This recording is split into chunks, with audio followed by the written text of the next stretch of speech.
Have you ever felt no matter how much money you make, you're still not getting ahead? Imagine it's October 2034. Alex is 44 years old. He earns $118,000 a year. On paper, he looks successful. He's a senior manager at a solid company. He's received 2 promotions in the last decade. There's a nice car in the driveway, and his LinkedIn profile screams success. But here's the catch. His savings, $7,200. Consumer debt, $42,000. Mortgage, $310,000 left. Credit cards, maxed out. His retirement account, he avoids even looking at it. There's no disaster, no gambling problem, no failed business, just 10 years of normal life. And that's exactly the problem nobody talks about. Alex didn't collapse overnight. He suffocated slowly. I'm Alex, and I break down the long-term math behind everyday financial choices. If you earn decent money but still feel trapped in your lifestyle, make sure to subscribe and tap the like button, because by the end of this video, you'll understand why income alone never creates freedom. Let's rewind. Alex gets promoted. His salary jumps from $82,000 to $98,000. He celebrates responsibly, no wild spending, but he upgrades anyway. His 1-bedroom apartment becomes a townhouse. His rent jumps from $1,400 to $2,350. He leases a new SUV for $620 a month. He adds more streaming services, gym memberships, and nicer groceries. Individually, none of these choices seem extreme, but his fixed monthly costs jump from $3,200 to $6,100. Now, here's the real question.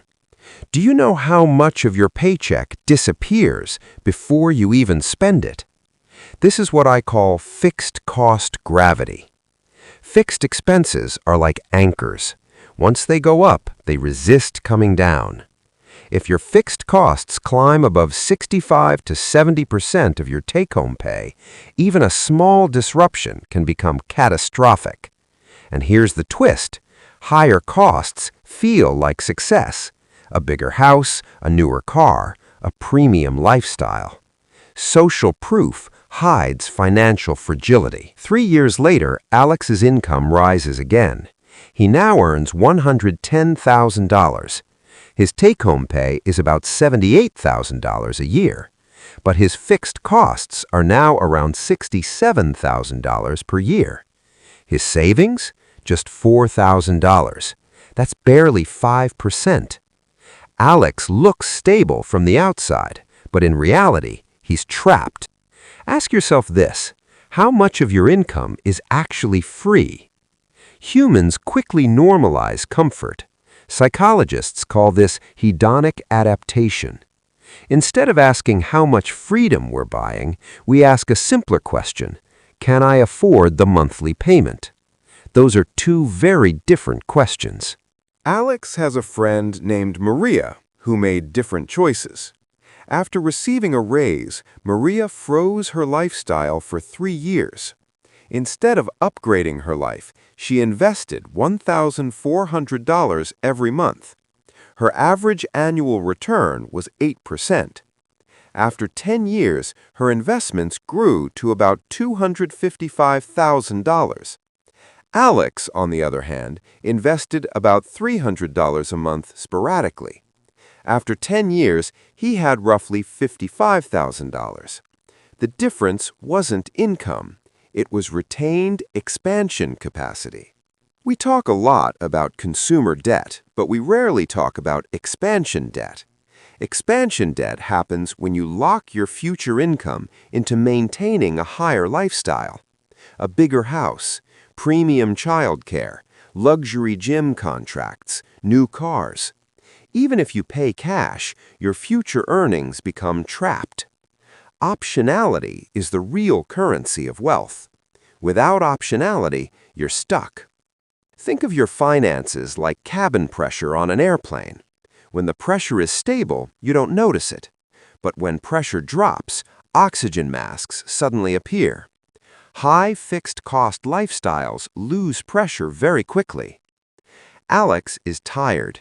He wants to quit his job, start a business, maybe take time off, but he can't risk it. His emergency fund covers only 3 months of expenses. Alex isn't broke, he's owned. Ask yourself this: if your paycheck stopped tomorrow, how long could you survive without panic? More than 57% of Americans cannot cover a $1,000 emergency expense, not because they earn too little, but because their lifestyles expanded too quickly. Ironically, high earners often feel more financial stress. If someone earning $50,000 loses income but only has $40,000 in lifestyle costs, they might survive.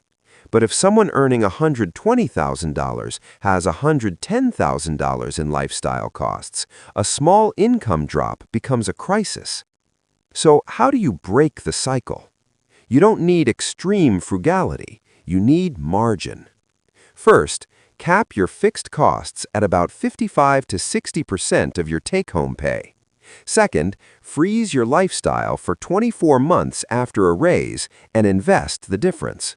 Third, build an emergency fund that covers 12 months of expenses, not just 3. Fourth, track your net worth every quarter, not just your income. Income flatters. Net worth tells the truth. You don't need to sell everything. You don't need to live a life of austerity, but you should stop converting every raise into a permanent lifestyle upgrade, because permanence kills flexibility, and flexibility creates power. Now fast forward to the year 2034 again. 2 versions of Alex exist. The first Alex spends every raise and slowly expands his lifestyle. He earns $120,000 a year, but he feels trapped. The second Alex delays lifestyle upgrades and builds margin. He earns $95,000 a year, but he has real power. They live in the same city, they face the same economy, they have the same opportunities. The only difference is margin, and margin compounds faster than status ever will. If this story made you uncomfortable, that's a good sign. This week, audit your fixed costs, calculate your expansion rate, and decide whether your lifestyle is building long-term security or quietly consuming it. If you want to become someone who earns more and actually owns more, make sure to subscribe and tap like, because building financial leverage always begins with margin.